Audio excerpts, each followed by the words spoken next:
Hello friend, welcome back to our YouTube channel Utkarsh Vision Academy. तो दोस्तों आज हम करने जा रहे हैं नवीन सर के नायक बैच हिस्ट्री के लेक्चर नंबर 7 का हैंड रिटन नोट से क्विक रिवीजन। इससे पहले हमने लेक्चर 1 से 6 तक का रिवीजन करा दिया है, तो जिन्होंने उसे नहीं देखा है वे हमारे चैनल के प्लेलिस्ट में जाकर देख सकते हैं।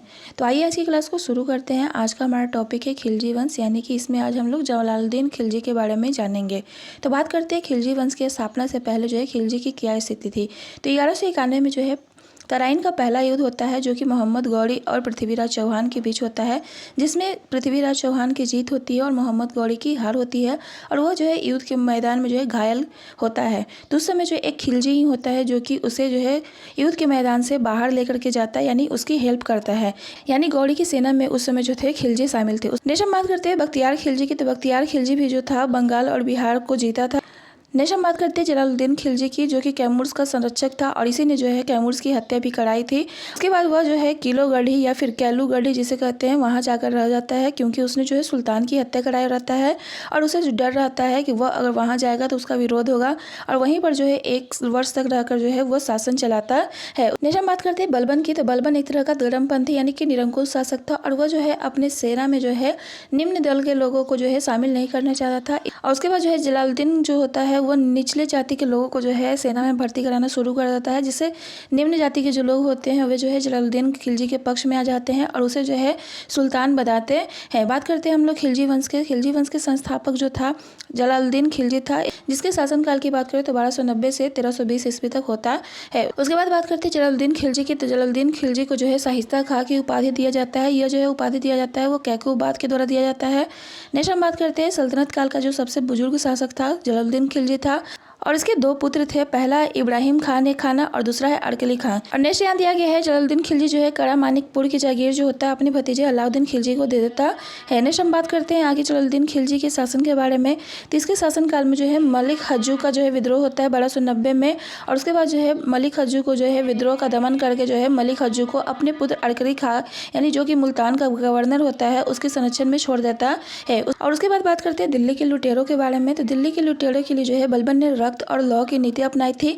लेकिन बात करते हैं जलालुद्दीन खिलजी के बारे में। तो जलालुद्दीन खिलजी ने जो है दिल्ली के लुटेरों के लिए जो है कोई कठोर नीति नहीं अपनाई। उसने जो है लुटेरों को बुला करके अपने पास से धन गिफ्ट दिया और कहा कि तुम्हें जो है भविष्य में और अधिक लूट मचाने की कोई जरूरत नहीं है। नेक्स्ट हम बात करते हैं मंगोल आक्रमण की। तो जलालुद्दीन खिलजी के समय जो है 1292 में मंगोल आक्रमण होता है और जलालुद्दीन खिलजी जो है इसे भी जो है मंगोलपुरी एक नगर दे देता है वहाँ पर शासन करने के लिए। और इस प्रकार देखा जाए तो जलालुद्दीन खिलजी जो था एक उदारवादी शासक था। नेक्स्ट हम बात करते हैं इसने जो है सिरी मौला की हत्या कराई थी। सिरी मौला एक दार्शनिक प्रवृत्ति का व्यक्ति था और उसके पास जो है बहुत सारे लोग जो है उसके पास जाकर के बैठते थे और उसके बातों को सुनते थे और उसे ऐसा लगने लगा था कि जो है जलालुद्दीन खिलजी के बाद जो है अगला शासक जो है सिरी मौला होगा। और जब यह बात पता चलता है जलालुद्दीन खिलजी को तो जो है सिरी मौला को जो है अपने पास बुला करके उसकी हत्या करवा देता है। नेक्स्ट हम बात करते हैं जलालुद्दीन खिलजी के दरबारी कवि के बारे में। तो जलालुद्दीन खिलजी के जो है दरबारी कवि में हसन दहलवी और अमीर खुसरो का नाम आता है। बात करते हैं अमीर खुसरो के वास्तविक नाम की। तो अमीर खुसरो का वास्तविक नाम अबुल हसन था। इसका जन्म जो है पटियाली उत्तर प्रदेश में हुआ था और इसके गुरु के नाम की बात करें तो निजामुद्दीन औलिया था। बात करते हैं अमीर खुसरो के पुस्तकों की। तो इसने जो है कई पुस्तक लिखी, जैसे पहला बात करते हैं किरान उस सादेन, जिसमें जो है कैकूबाद और बुगड़ा खां के मिलन की बात कहा गया है। दूसरा है खजाइन अल फतू जो कि अलाउद्दीन खिलजी के चित्तौड़ अभियान का वर्णन करता है। और तीसरा बात करते हैं खलीक ए बारी जो कि एक तरह का हिंदी फारसी शब्दकोश यानी डिक्शनरी था। और चौथा था मिफ्ताह उल्फ नू। उसके बाद बात करते हैं लैला मजनू, नूर सिपिहर, तुगलकनामा और आसिफा उल अनवर जो है अमीर खुसरो के द्वारा लिखी गई पुस्तक। थानेश हम बात करते हैं औलिया ने जो है 7 सुल्तानों का शासक देखा था और इसका दरगाह जो था नई दिल्ली में। थानेश हम बात करते हैं अमीर खुसरो ने जो है 8 सुल्तानों का दरबार देखा था और इसने जो है खड़ी बोली हिंदवी का प्रयोग किया था और इसे जो है तोता ए हिंद भी कहा जाता है। नेक्स्ट हम बात करते हैं और इसे जो है तोता ए हिंद जो है किसने कहा था, तो अलाउद्दीन खिलजी ने कहा था। नेक्स्ट हम बात करते हैं कव्वाली, गजल, पहेली, सितार, तबला के जनक किसे कहा जाता है, तो कव्वाली, गजल, पहेली, सितार, तबला के जनक जो है अमीर खुसरो को कहा जाता है। नेक्स्ट हम बात करते हैं 1296 में जो है जलालुद्दीन खिलजी की हत्या अलाउद्दीन खिलजी के द्वारा की जाती है।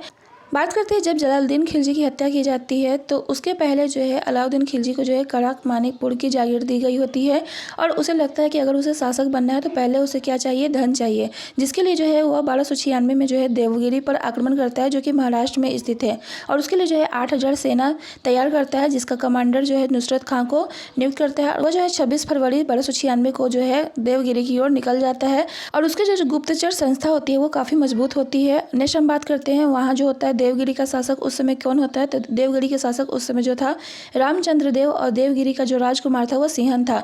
अलाउद्दीन खिलजी जब वहाँ देवगिरी में पहुँचता है तो उसे पता चलता है कि राजकुमार सिंहन जो है मराठों के आक्रमण करने के लिए चला गया है और उस समय जो है कोई भी जो है राजकुमार जो है शासन की बागडोर संभालने वाला नहीं है, तो वो क्या करता है कि देवगिरी पर आक्रमण कर देता है और देवगिरी का सारा धन लूट करके जो है वह कड़क मानिकपुर चला जाता है। और जब यह बात जलालुद्दीन खिलजी को पता चलता है तो जलालुद्दीन खिलजी जो है अलाउद्दीन खिलजी से मिलने के लिए कड़क मानिकपुर जाता है और अलाउद्दीन खिलजी जो है जलालुद्दीन खिलजी को अकेला पाए देख उसकी हत्या जो है 20 जुलाई 1926 को करवा देता है और अपने सिर पर जो है ताज पहन लेता है और इसके बाद जो है अलाउद्दीन खिलजी जो है गद्दी पे बैठ जाता है। इसके शासनकाल की बात करें तो इसका शासनकाल जो है 1296 से 1316 ईस्वी तक रहा। तो आज के लिए बस इतना ही, मिलते हैं नेक्स्ट लेक्चर के रिवीजन में, तब तक के लिए बाय बाय।